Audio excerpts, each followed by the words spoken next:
You think that they're going to get this right. You think that the fears are probably unwarranted, but in getting it right and orchestrating a soft landing, you say they're only going to raise once next year, and it's going to be at the end of the year. So if he had said that, maybe we wouldn't be in the soup where we are right now. So you think they're going to be right, but you don't think he's going to be as hawkish as he was talking?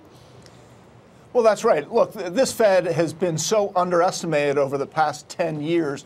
QE 1, 2, 3, 4. We've never done any of this before. Everyone railed against Fed policy for the better part of 7 years. And now that we're starting to unwind it, again, we've never been in a position where we're doing it. It's creating anxiety. But we think the Fed's going to get it, that they are not going to overshoot and they are not going to intentionally invert the yield curve. So that suggests to us a much slower pace in 2019. Very similar makeup to 3 years ago when the Fed first increased its rates in December of 15 with the dot plot suggesting 4 more hikes in 16, and we only got 1 at the end of the year in December of 16. I think you're going to have a very similar setup to that. It's a big leap of faith, though, Hank. It's like, yeah, don't pay any attention to what he really said. They'll end up doing the right thing in the end. Is that paraphrasing it correctly, or?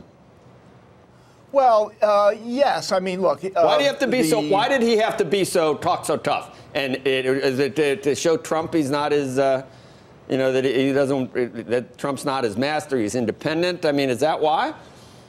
There's certainly a credibility factor there, Joe. No question about that. But look at the change in language from December, from early October. So that's a pretty dramatic change. When in early October he said we're nowhere near a neutral rate and we might have to shoot way above it. But I thought they have gotten a little more. No, go ahead. Sorry. No, so they have gotten a little bit more dovish in their commentary, and I expect that to continue into 2019. 3 steps forward, 2 steps back. He walked it back a little, but then he went. I thought he got a little more hawkish than the market thought, unless the market misinterpreted. Stephanie, what do you think about Powell? And I mean, hope springs eternal that the Fed gets things right, but a lot of times in the past, the policy mistake is that they get too tight too quickly. Yeah, I think there was a big misstep with the communication with the market on Wednesday. We saw a huge sell-off, similar to his comments back in October. The good news is we saw Powell moderate his stance. He went from 3 to 2, and ultimately we think he's going to go 1, and we think there's a good chance he could just be done at this point. Powell's keenly aware that he has to be very careful going forward. He has a slippery slope. There is some policy missteps that could happen. There have been 13 Fed tightenings since World War II, and 10 of those have landed us in a recession. So he knows that he's got to be very careful going forward. And he also mentioned that we're now at the lower end of the estimates for the neutral rate. So he's going to be cautious going forward. And I think actually at this point, we're one and done, or possibly we won't see any more Fed rate hikes from here if the market is any indication of what's going on.